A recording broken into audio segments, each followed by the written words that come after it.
Siento un orgullo profundo de esta tierra querida, de sus ríos y mares.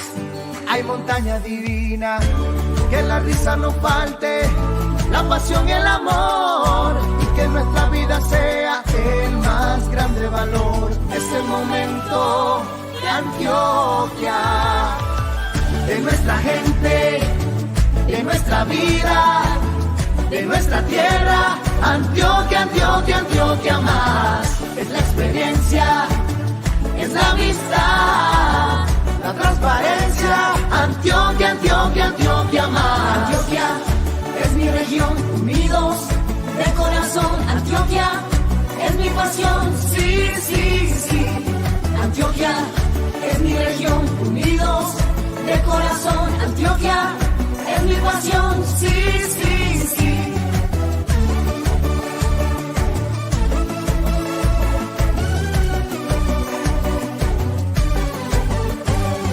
Ser diferente es nuestra potencia, la libertad es nuestra esencia. Estar unidos por la región es nuestro sueño, nuestra pasión.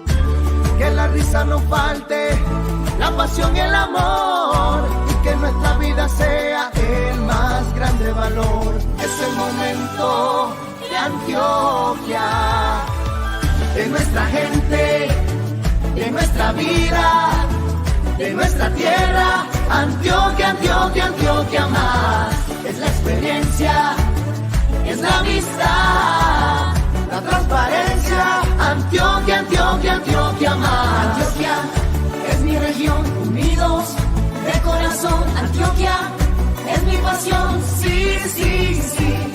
Antioquia es mi región, unidos de corazón. Antioquia es mi pasión, sí, sí, sí. Unidos.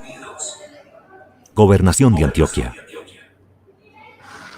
Muy buenas tardes. En nombre de la Gobernación de Antioquia y la Secretaría Seccional de Salud de Antioquia, a cargo de la doctora Ligia Amparo Torres Acevedo, queremos expresar un saludo afectuoso a la comunidad que se encuentra conectada a este conversatorio de prevención y diagnóstico temprano de cáncer en cavidad oral y orofaringeo. El objetivo de este conversatorio, por parte de la Secretaría Seccional de Salud de Antioquia, en asocio con el laboratorio MSD, es fortalecer en conocimiento y empoderar tanto a los profesionales como a la comunidad sobre aspectos importantes de una enfermedad que afecta la calidad de vida de las personas, como es el cáncer oral y orofaringeo.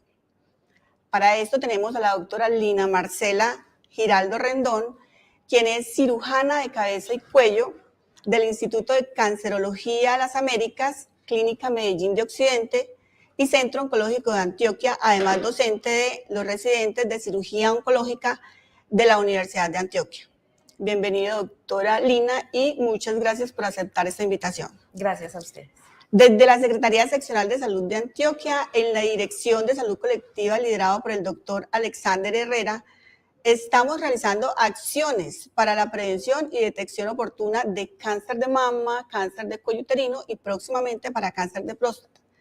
Según las estadísticas que tenemos en el registro poblacional de cáncer, para el cáncer de cavidad oral y orofaringeo, nos dice que para el año 2021 los primeros 5 tipos de cáncer registrados en la cavidad oral son otras partes, las no especificadas en lengua, las otras partes, las no especificadas en boca, también seguidas de la glándula parótida y amígdalas.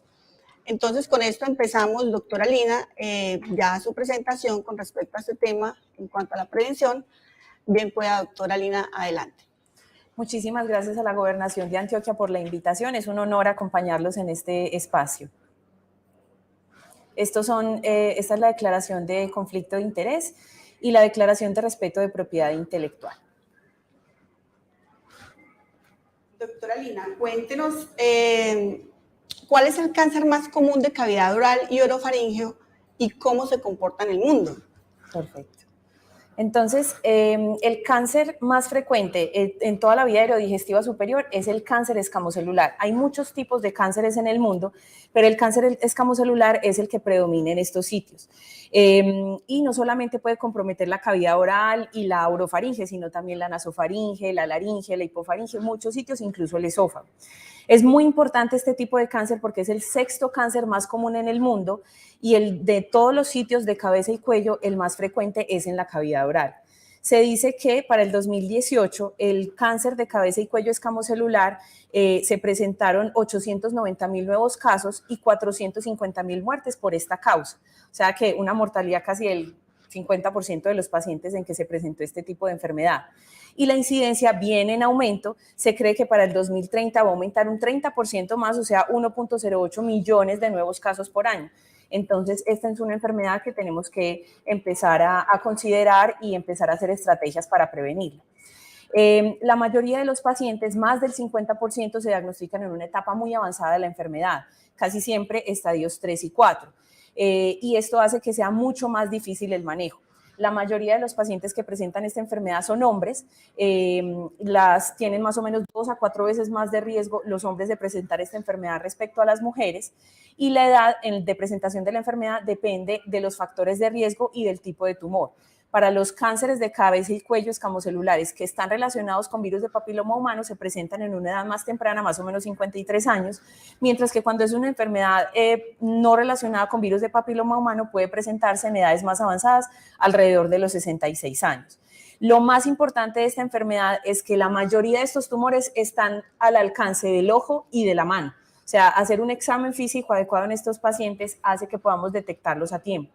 Y la mayoría de los pacientes también requieren un tratamiento multimodal, entonces si los detectamos a tiempo los podemos enviar o referir a un sitio donde haya un enfoque multidisciplinario en el paciente, porque no solamente lo tratamos los cirujanos de cabeza y cuello, sino que también nos ayudan los oncólogos, los radioterapeutas y otro tipo de especialidades afines a la salud, como son los terapeutas, los fonoaudiólogos, los terapeutas respiratorios, y todo este equipo es muy importante para este tipo de pacientes para que se puedan recuperar adecuadamente.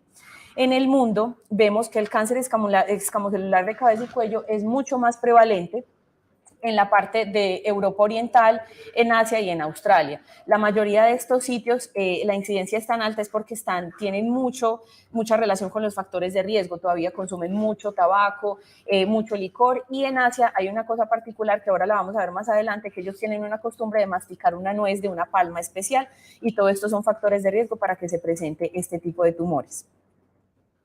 En Colombia, estas son las estadísticas del 2021, encontramos que el cáncer de cavidad oral está en el puesto número 22, pero es un cáncer que genera tanta mortalidad que con respecto a la mortalidad que se produce por cáncer está en el puesto 19, y el cáncer de orofaringe en Colombia estaría en el puesto 27 y en el puesto en mortalidad en el puesto 26. Entonces, la mayoría de estos tumores, que es lo importante, es que tenemos forma de impactar en la prevención para poder evitarlos. O sea, estos tumores siempre están relacionados con algo que los desencadena, algo que genera la producción de ese cáncer. Entonces, si impactamos los factores de riesgo, podemos evitar que ese paciente llegue a generar la enfermedad en este paciente. Entonces, para el cáncer de cavidad oral, el factor de riesgo más frecuente es el tabaquismo, pero para el cáncer de orofaringe hay un nuevo factor de riesgo que es muy importante, que es el virus del papiloma humano, que mucha gente desconoce que eso pueda generar cáncer. Entonces, este tipo de factores de riesgo lo que hacen es generan una transformación de la mucosa normal, tanto de la boca como de la garganta, y finalmente terminan generando, por todos los cambios celulares que hacen y las mutaciones celulares que generan, producen entonces el cáncer invasivo. Bien, doctora, sí, muy importante estos dos factores de riesgo para esos dos tipos de cáncer que acabo de mencionar, porque el tabaquismo también es un factor de riesgo muy importante para otros tipos de cáncer. Exacto. Que no necesariamente tiene que ser el de cavidad oral. Y debido a esa anatomía tan cercana de la cavidad oral y orofaringe, ¿cómo sería esa diferencia pues para diagnosticar estos dos tipos de cáncer? Perfecto. Eso que acabas de decir es muy importante, porque si uno piensa anatómicamente hablando, la cavidad oral y la orofaringe pues están al ladito, son muy cercanas. pero son enfermedades completamente diferentes, se comportan diferente, tienen factores de riesgo diferentes y el pronóstico y el tratamiento son completamente también diferentes y por eso es muy importante que lo sepamos diagnosticar bien. Entonces, la cavidad oral compromete estos subsitios, compromete los labios, la lengua libre, o sea, los 2/3 anteriores de la lengua, que es la lengua oral, el piso de la boca, toda la mucosa oral, la mucosa de los carrillos, los vestíbulos, las encías, el trígono retromolar y también el paladar duro. Todo tumor que aparezca en estos subsitios se tiene que diagnosticar como un cáncer de cavidad oral. Y el cáncer de orofaringe es la parte un poco más atrás. El cáncer de orofaringe es el que se presenta en el paladar duro, la pared faríngea sea posterior o lateral, la región de las amígdalas y la base de la lengua. Todos estos subsitios son los de la orofaringe. Sí, es verdad, tenemos todos los órganos que pueden estar en una cavidad oral, pero hablemos propiamente de la cavidad oral, de ese cáncer propiamente dado en la cavidad oral. ¿Qué tan frecuente es ese cáncer? Perfecto. Entonces, en el mundo se dice que se diagnostican más o menos 400.000 nuevos casos de cáncer de cavidad cada año y este tipo de cáncer es mucho más frecuente en Asia. En el mundo se está comportando como está en el puesto entre el 6º o el 7º cáncer más frecuente en el mundo y lo más importante es que tiene un pronóstico muy malo. Como la mayoría de los pacientes se diagnostican en etapas ya muy avanzadas, más o menos se dice que a 5 años solo el 40% de los pacientes que se diagnostican con cáncer de cavidad oral van a estar vivos, el resto muertos. Pero si uno logra detectar esta enfermedad más temprano, cuando la lesión apenas está empezando, la supervivencia puede aumentar y hacer que a los 5 años más del 80% de los pacientes todavía estén vivos a pesar de haber tenido un diagnóstico tan ominoso. Otra de las cosas importantes es cómo se distribuye en el mundo. Entonces, ahorita con los factores de riesgo se van a dar cuenta, pero Asia es uno de los sitios del mundo donde más cáncer de cavidad oral y es porque ellos tienen una costumbre de masticar una nuez que más adelante lo vamos a ver y también en este tipo de cáncer es muy frecuente también en Estados Unidos, en Europa Oriental y Occidental y en Australia y eso tiene relación también con el consumo de cigarrillo y licor. Casi siempre este tumor se presenta mucho más frecuente en los países más desarrollados porque obviamente el tabaquismo y el consumo de licor son vicios que son costosos, entonces tiene más acceso mientras más nivel socioeconómico tenga el paciente. En sitios como Colombia, afortunadamente hemos tenido estrategias muy buenas, o sea, el gobierno se ha encargado de tener una publicidad muy buena con respecto a suspender el consumo de tabaquismo, vemos cómo están estas fotos muy impresionantes en las cajetillas de cigarrillos y yo creo que esto ha ayudado mucho porque Colombia no es uno de los sitios donde sea tan importante el cáncer de cavidad oral como en otros sitios. Entonces, en Colombia, ¿cómo estamos? Se dice que entre el 2007 y el 2011 se diagnosticaron 1.500 nuevos casos y en nuestro país fue responsable de 1.7% de todas las muertes por cáncer. En cambio, en el mundo se habla que es responsable del 3 al 10% de las muertes por cáncer.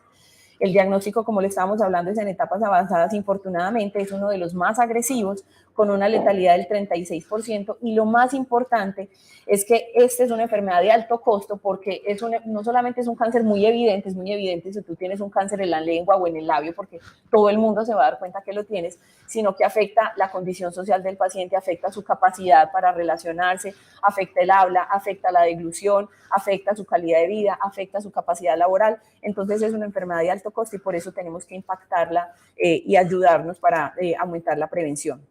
Y la prevención se da por el control de los factores de riesgo y la detección de lesiones premalignas que pueden ayudarnos a evitar que ese paciente desarrolle finalmente un cáncer avanzado.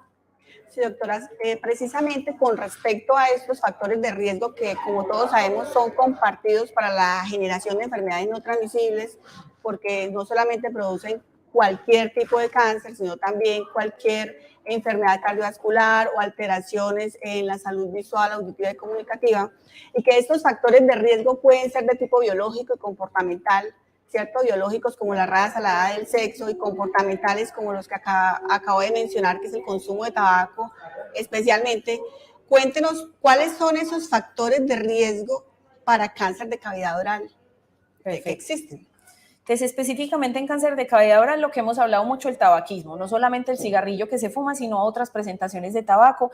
En otros países acá no se usa mucho, se utiliza el tabaco para masticar y eso también genera mucho cáncer de cavidad oral. Otro de los factores de riesgo es el licor, el consumo excesivo de licor, y esta fotico que vemos en la parte inferior derecha es la palma de areca. Entonces, en Asia hay una costumbre de consumir la nuez de betel, ellos mastican todo el tiempo esa nuez, y es una costumbre y algo muy cultural, ellos lo hacen mucho porque tiene un efecto estimulante. Se dice que el consumir una de estas nueces tiene el efecto como consumir 6 tazas de café. Entonces tiene un efecto estimulante, la gente lo utiliza mucho y esto ha sido uno de los principales factores de riesgo en Asia para que haya tanto cáncer de cavidad oral. Incluso, por ejemplo, Taiwán, el gobierno de Taiwán ya está incentivando la tala de árboles de la palma de areca para disminuir el consumo de esta nuez. Y otra cosa muy importante que encontré en nosotros en Colombia es que aquí, sobre todo en las zonas del Chocó, hay mucha gente que lava la ropa en el río. Entonces las lavanderas, como en el río hay tanto viento, para evitar que el cigarrillo se les acabara muy rápido, lo que hacían es tabaquismo inverso. Consumen el tabaco hacia la parte interna para que el tabaco no se consuma tan rápido y eso genera mucho cáncer de cavidad oral. Entonces en esas zonas también hay un aumento específicamente en las mujeres de cáncer de cavidad oral por eso. Otro de los factores de riesgo es la no protección solar en los labios. Uno piensa que se tiene que echar antisolar solo en la cara, pero los labios también tienen factores de riesgo si los exponemos al sol. El virus del papiloma humano también se ha hablado desde el 83 como un factor de riesgo para cáncer de cavidad oral, pero como lo vamos a ver en el siguiente tema, es mucho más importante para el cáncer de orofaringe, específicamente en las amígdalas, pero también tiene relación con este tumor. Y otra cosa que no tenemos en cuenta es el trauma crónico o las enfermedades de las encías y de los dientes. La buena higiene oral es importante porque el no tener una higiene oral adecuada también es un factor de riesgo para cáncer de cavidad oral. El tener una prótesis floja que genera trauma crónico constante de la cavidad oral también genera cáncer. Y otras enfermedades periodontales u otras enfermedades genéticas que son menos comunes también son factores de riesgo para el cáncer de cavidad oral. Aquí, por ejemplo, vemos cómo en la orofaringe el virus del papiloma humano es muy importante, pero para cavidad oral no lo tenemos como uno de los factores de riesgo más importantes, sino más bien el tabaquismo y el licor. Sí, doctora, muy bien, usted lo acaba de decir, esas prótesis mucosoportadas que están flojas y que causan trauma en la mucosa oral, es muy importante poderlo mirar desde el punto de vista odontológico y poderle hacer acciones con respecto a eso. Sí. Cuéntenos qué estrategias tenemos disponibles actualmente para la prevención de ese cáncer de orofaringe. Bueno, entonces la prevención en cáncer de orofaringe lo tenemos identificando estos factores de riesgo para poder hacer que el paciente cambie su estilo de vida y podamos disminuir esos factores de riesgo. Otro es identificar lesiones premalignas. Aquí nos ayudan mucho los odontólogos. Hay muchas lesiones en cavidad oral que es esa llaguita crónica, como la gente le dice, que me salió una llaguita, me salió una cosita aquí y acá. Nadie le pone atención porque no es una cosa muy dolorosa, pero finalmente termina convirtiéndose en un cáncer. Entonces, detectar esas pequeñas lesiones que pueden producir cáncer después también son una de las estrategias de prevención que tenemos. Identificar también condiciones locales en la cavidad oral que estén generando inflamación crónica, como lo que hablábamos de las prótesis que están mal adaptadas.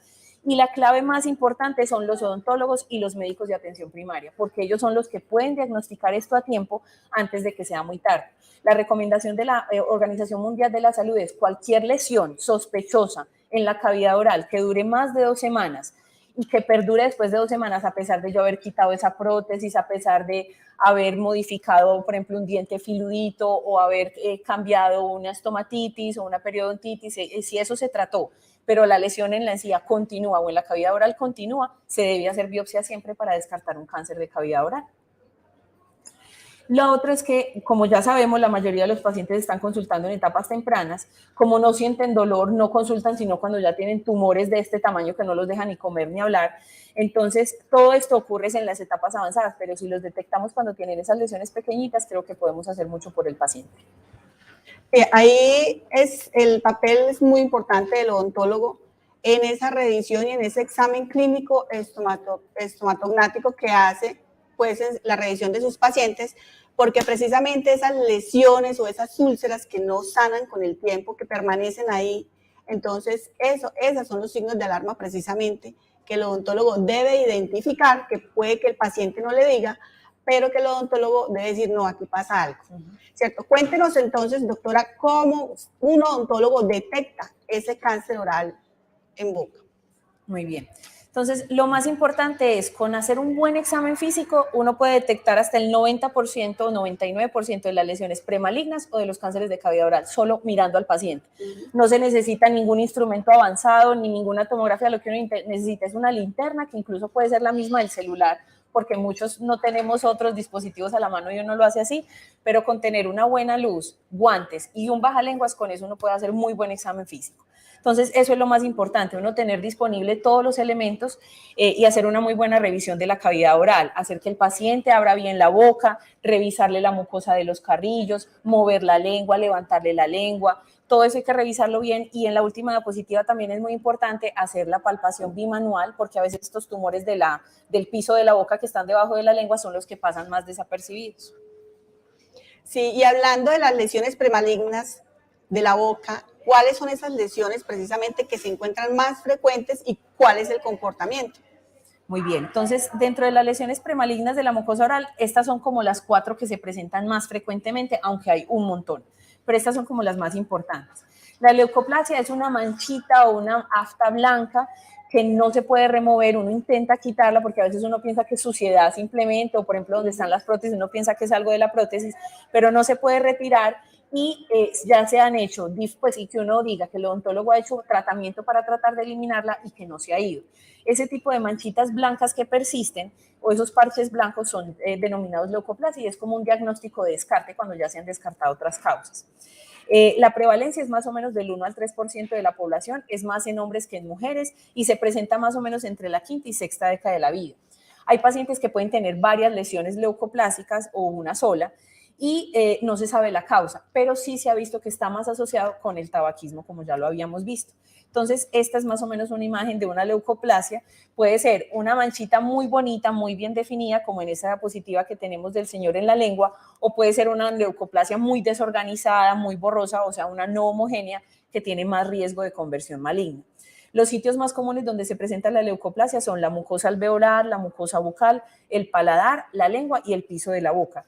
Y es entre 2 al 3% por año se pueden convertir a un cáncer de cavidad oral y por eso es tan importante detectarlas. Una variante muy importante de la leucoplasia es la leucoplasia verrucosa proliferativa.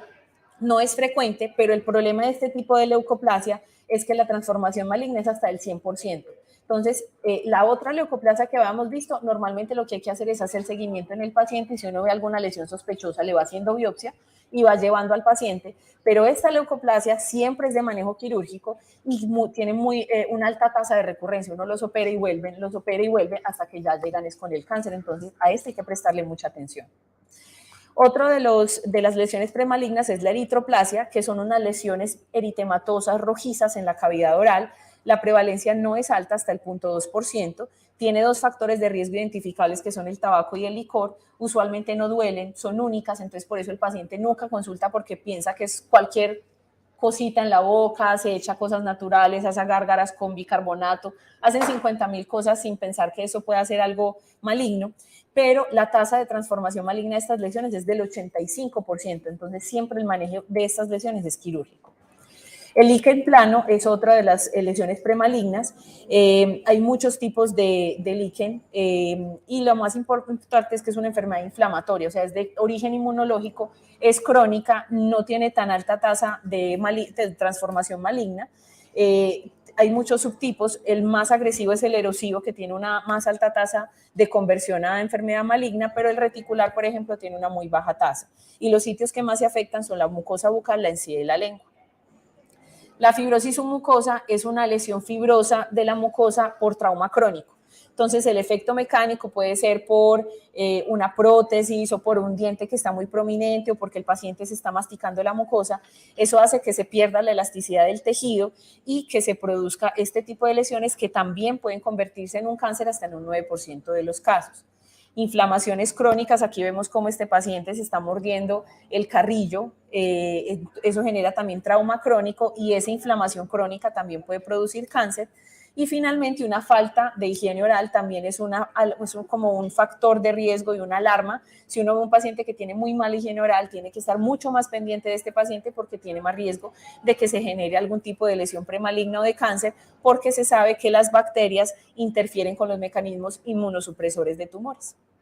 Sí, es muy importante prestarle atención a estas lesiones premalignas que acabo de mencionar la doctora, como son la leucoplasia, la eritroplasia, el líquen plano, las fibrosis submucosas, y también se debe hacer ese diagnóstico diferencial con el trauma, porque muchas veces una línea blanca en la submucosa, en el carrillo, pues, pero no tiene nada que ver con estas lesiones. Puede ser un trauma solamente. Puede ser trauma, pero eso con el tiempo se puede convertir en algo canceroso. Sí, si sigue el trauma, pero si el trauma, digamos, desaparece porque pudo haber sido por alguna ortodoncia o alguna prótesis desadaptada, entonces no hay ningún problema. Exacto. Doctora, entonces cuéntenos cómo se diagnostica y se estadifica ese cáncer en cavidad oral.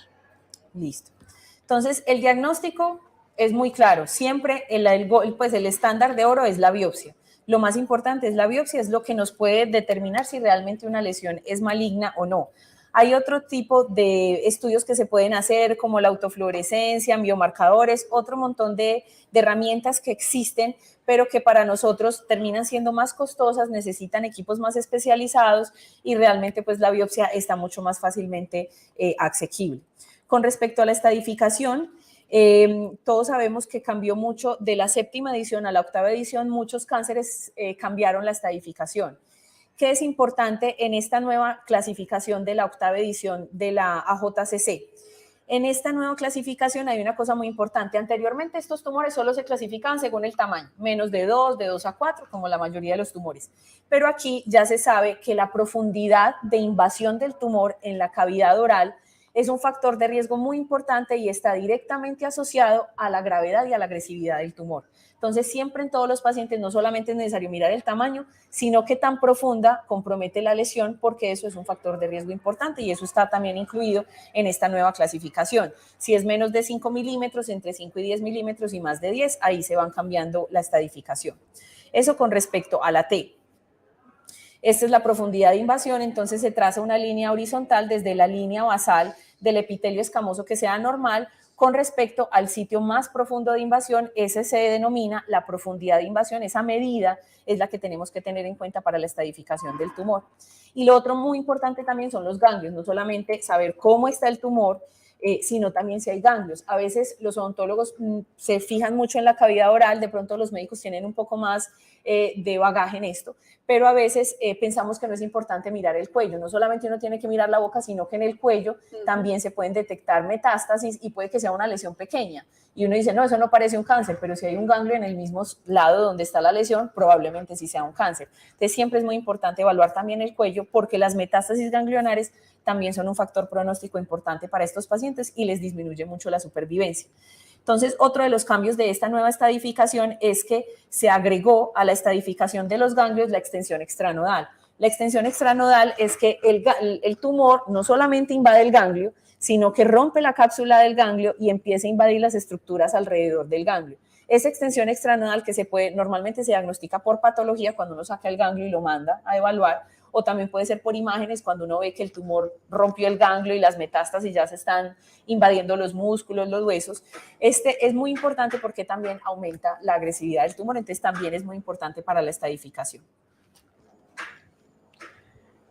Doctora, sí, muy importante todo lo que acabo de decir en cuanto a los abordajes, los factores de riesgo, de hacer acciones en prevención y de hacer el diagnóstico oportuno por parte de los odontólogos. Pero cuéntenos cuál es ese tratamiento que existe actualmente para cáncer en cavidad oral. Entonces, el tratamiento de cáncer de cavidad oral sigue siendo la forma más efectiva y la mejor opción curativa en los pacientes es la cirugía. La cirugía es el estándar de oro del tratamiento de los cánceres de cavidad oral, siempre y cuando sea siempre posible. La extensión de qué tan grande va a ser la cirugía obviamente depende de cómo nos llegue. Es muy diferente que llegue un paciente que llega con una lesión de 1 centímetro en la lengua, que uno incluso puede hacerle una resección primaria, le cierra fácil, el paciente se va para su casa, se puede ir el mismo día a un tumor en que ya uno llega invadiendo la mandíbula, la lengua, el piso de la boca, ¿cierto? Varias estructuras, en ese caso ya son cirugías mucho más grandes, pero afortunadamente con las nuevas técnicas de reconstrucción que tenemos y los nuevos equipos, esto nos ha permitido hacer cirugías mucho más agresivas que antes no se podía hacer. Antes estos pacientes que llegaban tan comprometidos no había nada para ofrecerles, porque ya la quimio no servía, la radio ya no servía tampoco y la cirugía no era posible, porque uno puede quitar el tumor, pero bueno, ¿y cómo me va a dejar? Pero ahora tenemos unas técnicas de reconstrucción muy buenas que llevan ya varios años en nuestro país y que nos ha ido muy bien con ellos. El objetivo de la cirugía siempre es tratar de sacar el tumor completo para tener márgenes oncológicos negativos. Entonces acá quería mostrar un poco de cómo nos están llegando los pacientes. Precisamente esto es lo que debemos evitar, tratar de detectar estos pacientes más tempranamente para que no nos lleguen en estas condiciones. Entonces, por ejemplo, esta era una paciente que tenía un cáncer de cavidad oral, pero infortunadamente llegó a nosotros cuando ya tenía una invasión externa muy agresiva y se ve pues que es una paciente joven. Tocó hacer una cirugía muy grande de 14 horas, quitarle casi que la mitad de la cara con sus dientes y todo.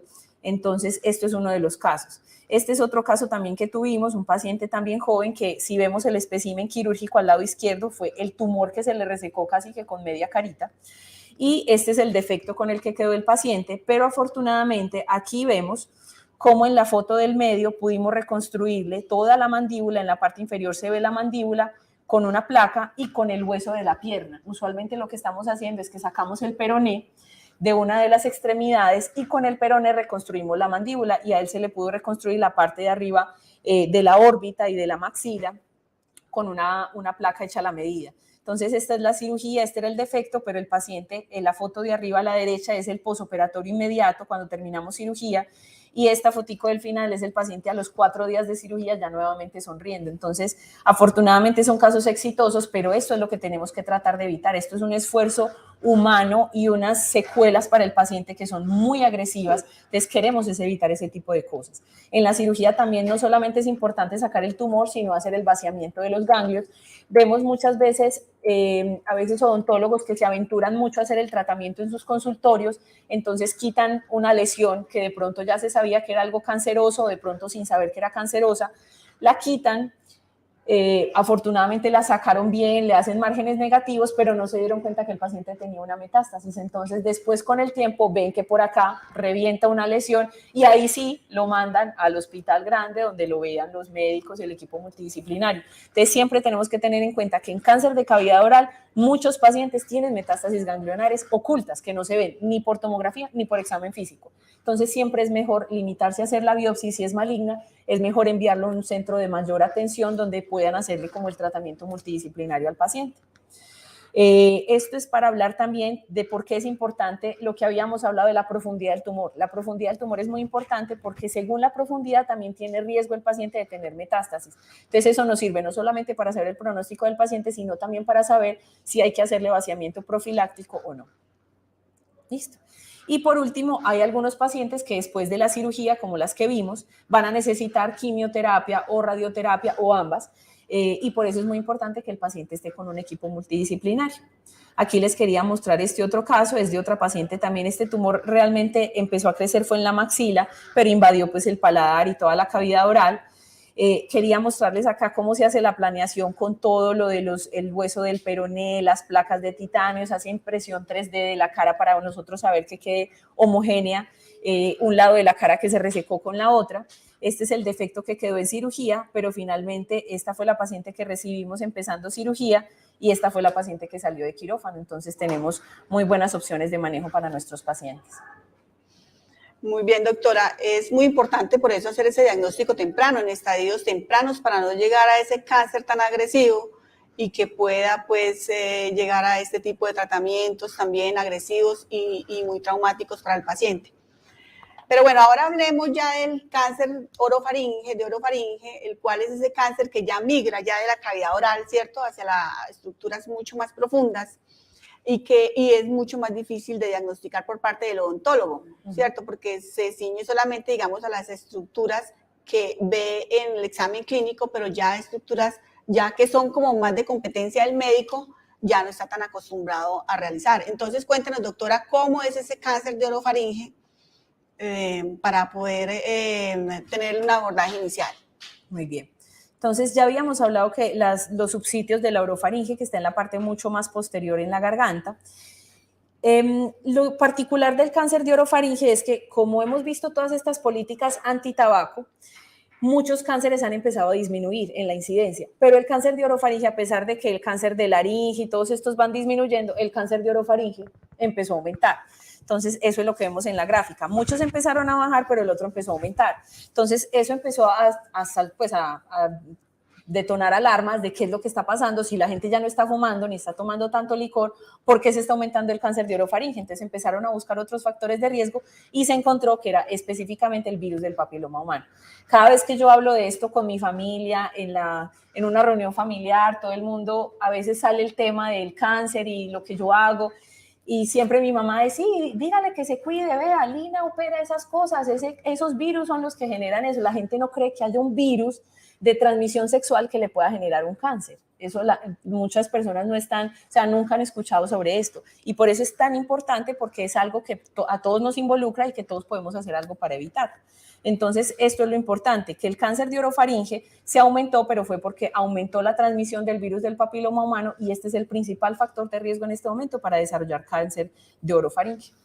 Sí, doctora, precisamente cuéntenos o amplíenos más la información en cuanto a este virus del papiloma humano. ¿Cómo se detecta en nuestro cuerpo? Porque este virus está directamente ligado pues con el cáncer de cervix, pero ¿cómo sería?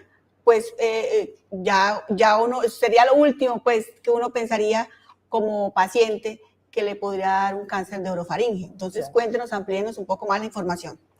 Listo. Entonces, el virus del papiloma humano es un virus DNA y le encanta el epitelio escamoso. O sea, tú estás hablando del cáncer de cervix y todos estos últimos 20 años todo el mundo está enfocado en cáncer de cervix, y no se dieron cuenta que estábamos dejando desprotegidos a los hombres. O sea, a las mujeres les da cáncer de cervix, pero a los hombres les da cáncer en la amígdala, el mismo virus.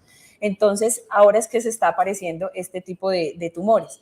Entonces, el virus del papiloma humano está asociado con muchas enfermedades: verrugas vulgares, condiloma acuminatum, lesiones intraepiteliales escamosas, cáncer de cervix, como tú lo hablabas, cáncer anal, cáncer de pene, cáncer vulvar y vaginal.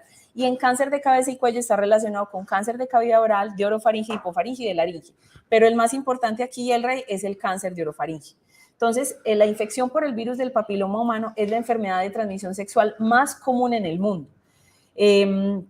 Y todos estos, hay muchos tipos de virus, más de 200 tipos de virus de papiloma humano, pero los más importantes son el 16 y el 18, que son los que generan la mayor cantidad de cánceres, tanto de cervix como de orofaringe. Doctora, hacemos un pequeño saludito a todas las personas que están conectadas y las invitamos a que hagan sus preguntas por el chat. Esta conversación, estamos hablando de la prevención y el diagnóstico oportuno para cáncer oral y cáncer orofaríngeo. Doctora, cuéntenos qué tan frecuente es la infección oral por el virus del papiloma humano y cómo está relacionada esa infección con la aparición de este cáncer. Muy bien. Entonces, si uno hiciera unas muestras, coger cualquier población, el supermercado, un montón de pacientes, de personas, y les hace estudio de la cavidad oral, se encuentra que el 2 al 8% tienen virus del papiloma humano en la boca, si uno coge cualquier población. O sea, en algún momento de la vida, muchos de nosotros vamos a estar en contacto con el virus. Y el más importante es el virus del papiloma humano 16, que es el que está más relacionado con los tipos de cáncer.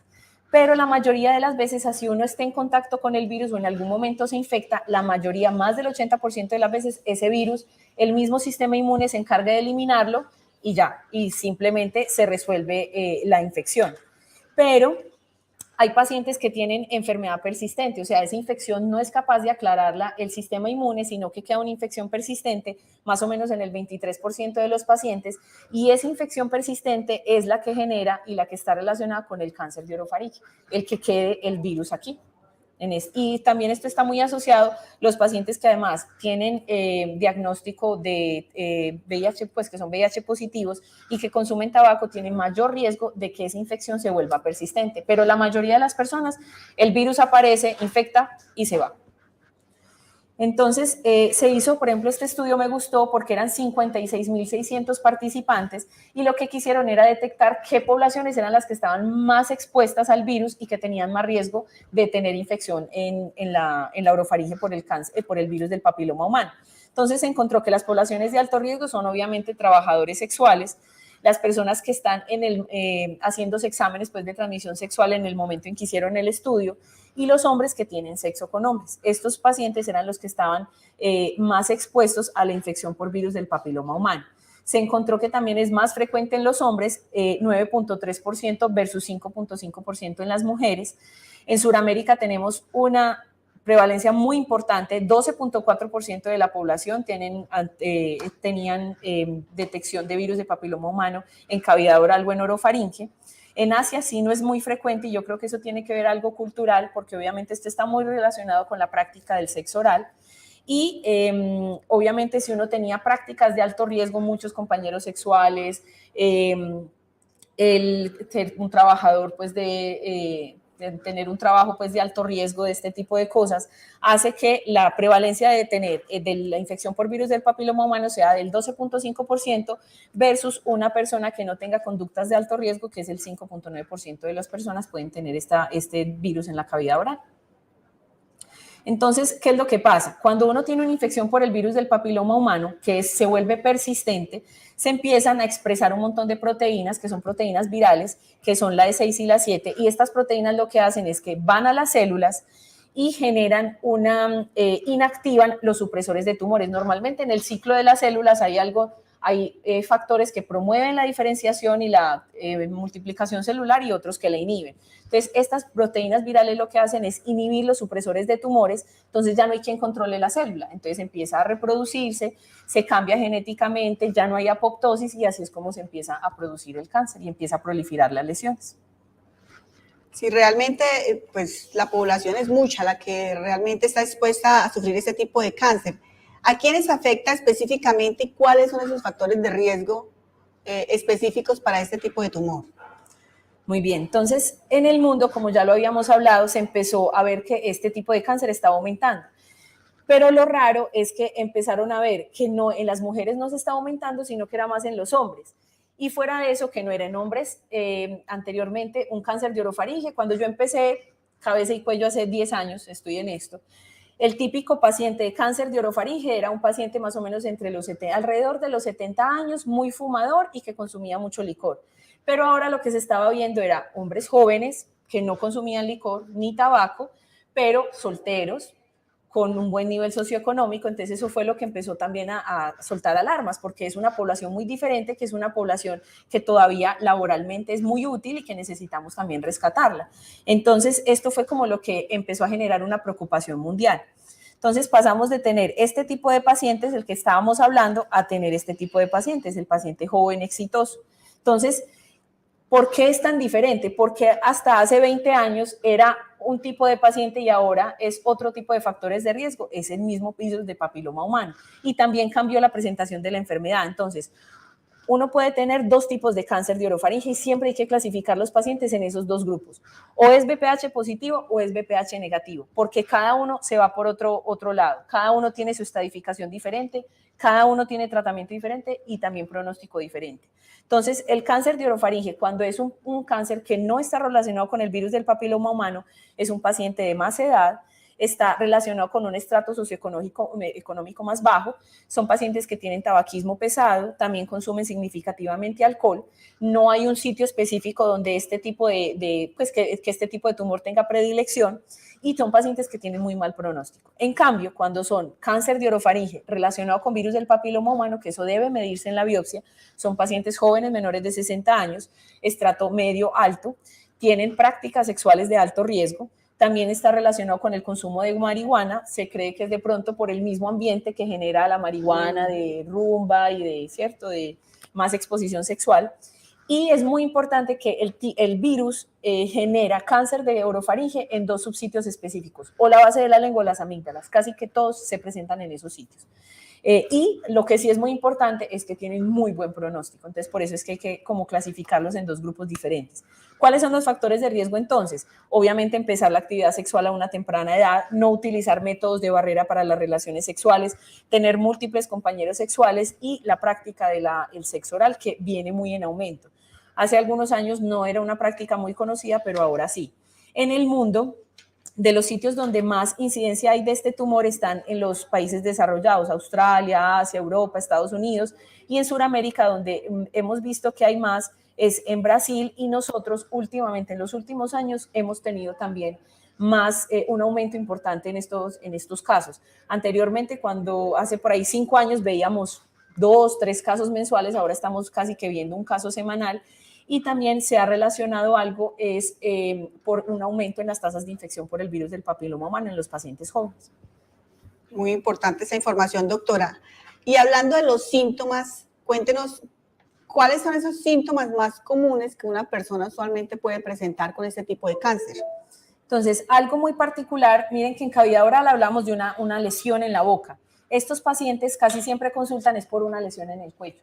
Entonces, la mayoría de los pacientes consultan es porque ya se les notan las metástasis, pero uno les revisa y ni siquiera se han dado cuenta que tienen una lesión en la orofaringe, porque la amígdala, a mucha gente le molesta la garganta, pero todo el mundo dice, no, esto es una faringitis, un reflujo, y no ponen mucha atención. Entonces, casi siempre los pacientes consultan es porque me apareció esta masa. Pero no duele. No, no son dolorosas. Ya cuando es un tumor mucho más avanzado, ahí sí empiezan a tener disfagia, que es dificultad para tragar, o dinofagia, dolor para tragar, empiezan a tener voz gangosa, cuando uno dice como que tiene una papa en la boca, empiezan a tener ese tipo de discurso, de habla, y eso es lo que genera la alarma. Pero casi siempre consultan es porque le salió una bolita en el cuello, y ahí es cuando uno los examina y encuentra que ese era el tumor primario. ¿Y cuál sería para el profesional de la salud la manera de detectar oportunamente este tipo de cáncer? Perfecto. Entonces, mucho es de lo que hablábamos también en cavidad oral. El hacer un buen examen físico hace que se detecten la mayoría de las lesiones. Tener muy buena luz para revisar los pacientes. Uno nunca puede verle bien la amígdala a un paciente solo con la luz de un ambiente. O sea, tiene que tener una linterna, una lámpara para revisar bien la orofaringe.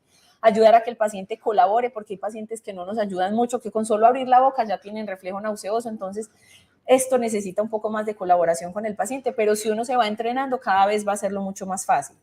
Revisar muy bien la garganta hasta la parte de atrás, a veces simplemente abra la boca, miramos y ya, pero uno tiene que enguantarse y tocar las amígdalas y la base de la lengua, porque ahí es donde usualmente pasa. Me pasa que me llegan muchos pacientes y me lo remiten como cáncer metastásico a cuello con primario desconocido, porque llegan con la bolita. Y claro, uno le dice, abra la boca, y ahí está. Entonces ya tiene el diagnóstico, el paciente no tiene que pasar por un montón de estudios innecesarios, sino que con el diagnóstico ya el paciente puede ir a tratamiento. Entonces eso es muy importante. Y también el espejito del odontólogo nos ayuda mucho a mirar la parte de atrás de la orofaringe. Y otra cosa muy importante, como hablábamos, tocar el cuello. Casi nadie toca el cuello, y tocar el cuello es muy importante porque ahí también se hacen muchos diagnósticos.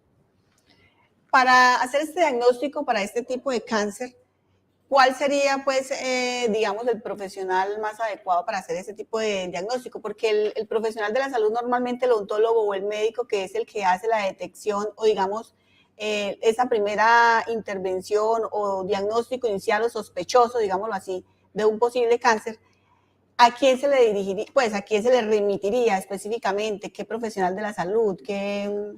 ¿Cómo es como la ruta? Exactamente. Entonces, muchas veces lo detecta el médico general y casi siempre dicen, no, eso es una amigdalitis crónica. Entonces, casi que siempre los pacientes a cabeza y cuello nos llegan remitidos desde el otorrino, porque el otorrino revisa al paciente y dice, no, esto no se ve como una amigdalitis crónica, realmente se ve como algo tumoral, y ahí es cuando nos llegan a cabeza y cuello. La idea es que tratemos con todas estas pues con todas estas cosas educativas que estamos haciendo, tratar de que el paciente no tenga que pasar por todos esos pasos. O sea, si yo ya veo una lesión en la amígdala o en la lengua que lleva ya varios días o varios meses, que el paciente, que eso es una lesión que está aumentando, que ya le dimos antibiótico, le mejoramos el reflujo, le dimos analgésico y no mejora, no hay necesidad de hacer todos esos pasos, sino que inmediatamente lo puede mandar a cirugía de cabeza y cuello. Casi siempre estos pacientes deben ingresar por nosotros, porque nosotros somos los que usualmente debemos definir si el paciente o se le puede hacer manejo quirúrgico o si el paciente debe ir a otras opciones de tratamiento como radioterapia o oncología.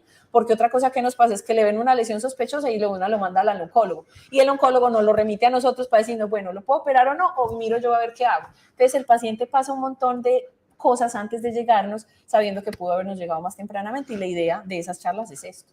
Sí, y realmente ellos son los que hacen el diagnóstico, pues ya confirmado, y la estadificación de la enfermedad.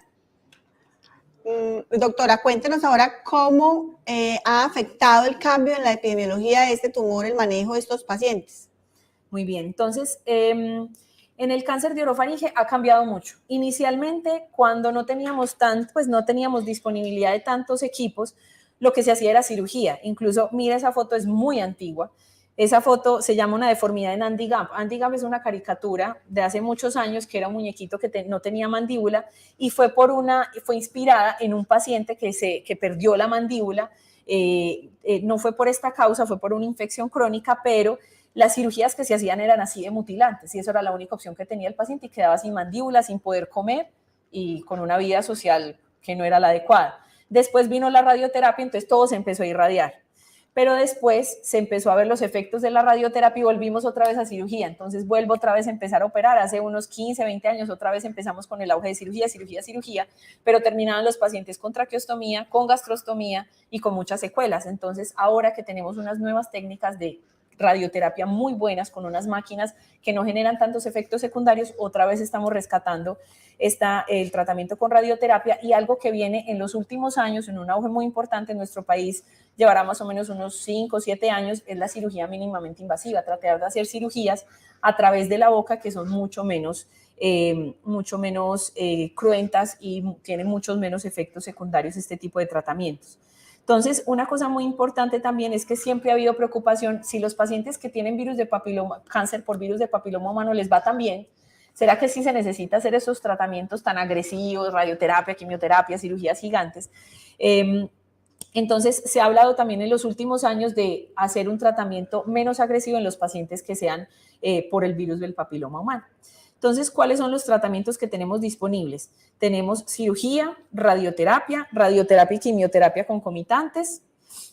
La radioterapia más quimioterapia concomitantes, y hay otra por acá les puse de chiquito, que es la quimioterapia de inducción, que son los pacientes que tienen tumores demasiado grandes que necesitamos bajarles el tamaño tumoral rápidamente antes de que tengan una obstrucción respiratoria, o para mejorarles la calidad de vida y la calidad de eglución, se les puede hacer ese tratamiento.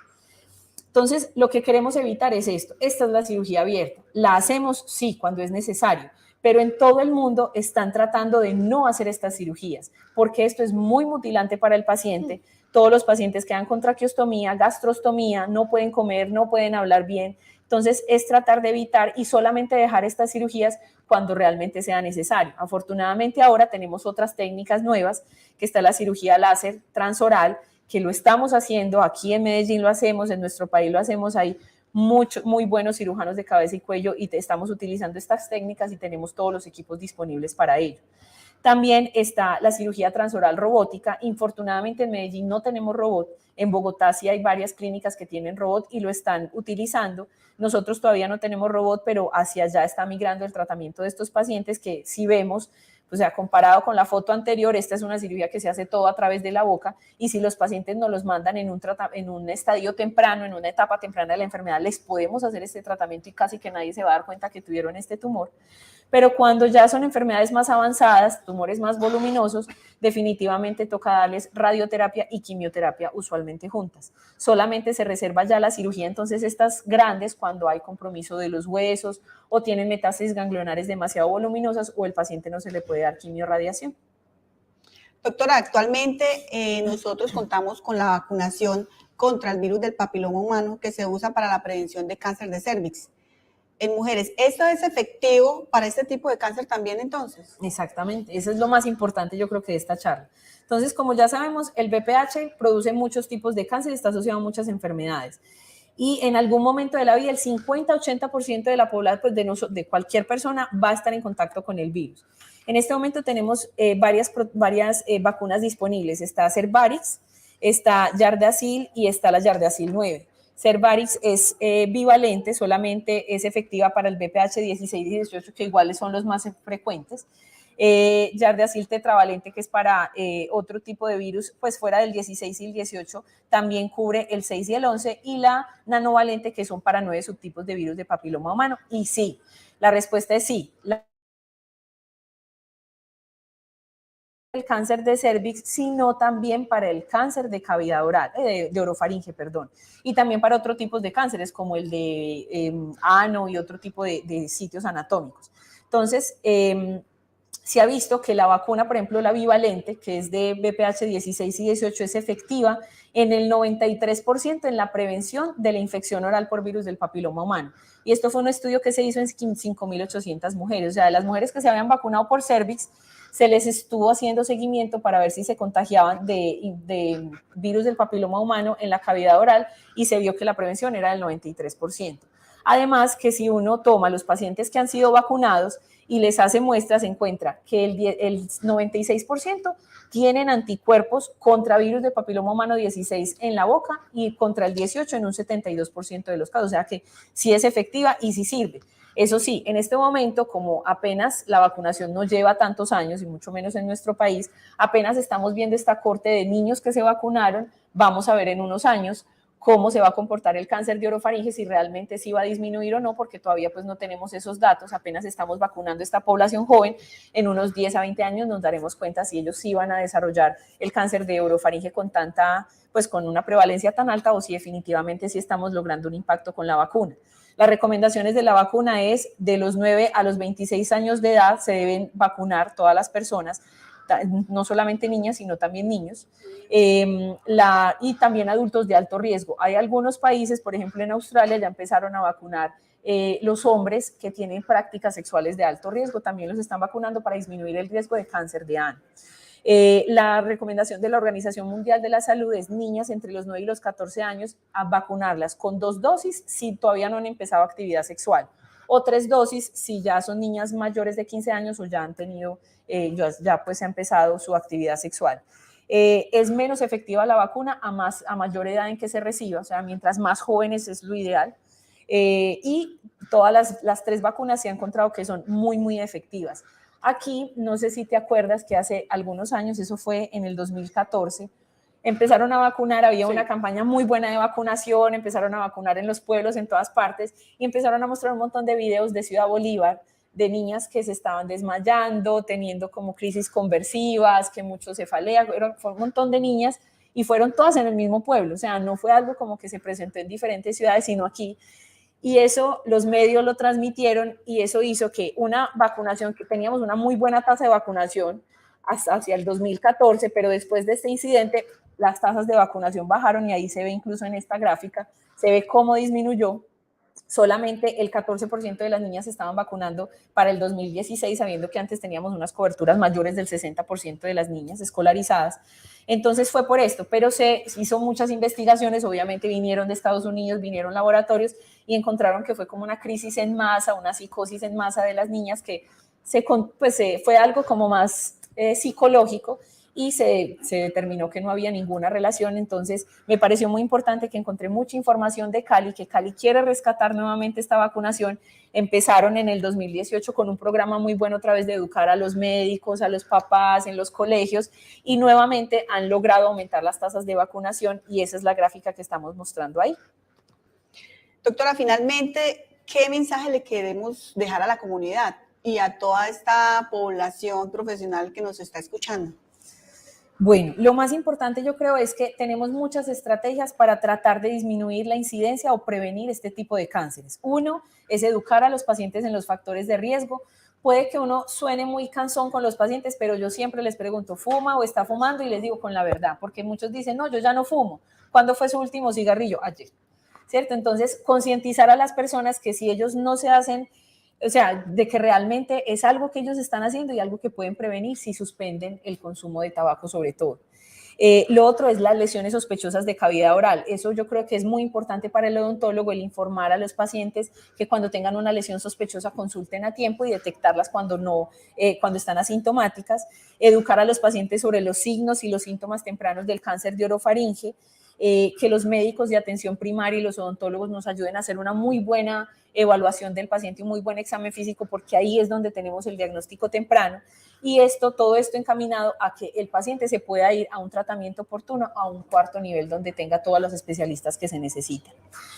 El hacer una detección temprana de estos tumores genera no solamente impacto en el tratamiento, hace que el tratamiento sea menos engorroso, que el paciente pueda tratarse solo con cirugía y ya, sin necesidad de quimio, radio y un montón de secuelas de toda esa enfermedad, sino que también aumenta las tasas de curación, aumenta la supervivencia de los pacientes, disminuye las secuelas funcionales en los pacientes, mejora la calidad de vida, disminuye los costos para el sistema de salud, o sea, los beneficios son incontables.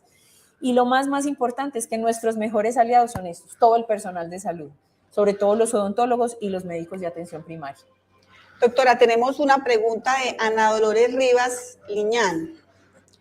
Buenas tardes, ¿cómo se siente a la palpación este tipo de cáncer, como un saco de arena o una masa?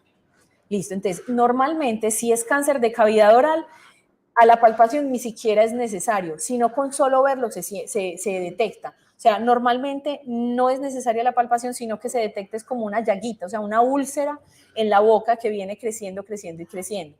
Si es del cáncer de orofaringe, lo que ella está preguntando es cómo se detecta pues cómo se palpa, se siente como si uno tuviera una uvita, hazte de cuenta, una uva aquí debajo de la piel. Los pacientes llegan así con un ganglio que está duro, redondo, normalmente los ganglios son blanditos y son como un tamaño de un frijolito, pero si uno siente una lesión dura, redondeada, que da difícil, pues es mucho más firme, ese es un signo de alarma para los cánceres de orofaringe, o ya si se toca o se ve alguna lesión en la amígdala, usualmente se ve como una úlcera también en la amígdala que viene creciendo o en la base de la lengua.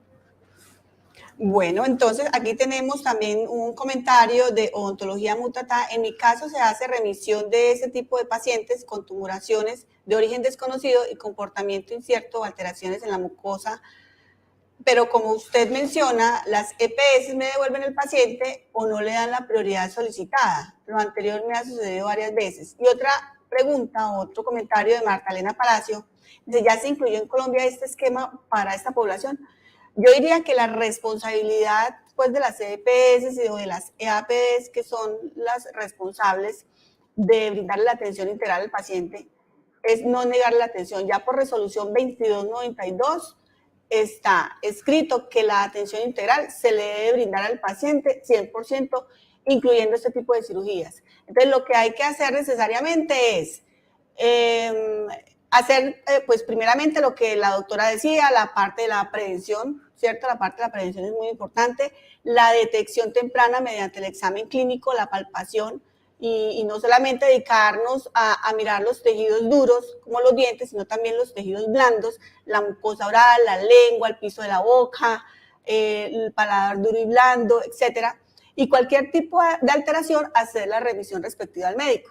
Y el médico ya es el encargado de hacer el seguimiento a la ruta, pues ya él es el que remite propiamente al profesional especializado y así sucesivamente para brindar la atención integral. Pero se le debe brindar la atención integral al paciente por resolución 2292. Sino que lo que él dice es cierto, muchos pacientes si no tienen el diagnóstico de cáncer lo devuelven, pero a veces hay sitios en Colombia donde no hay posibilidad de hacer la biopsia.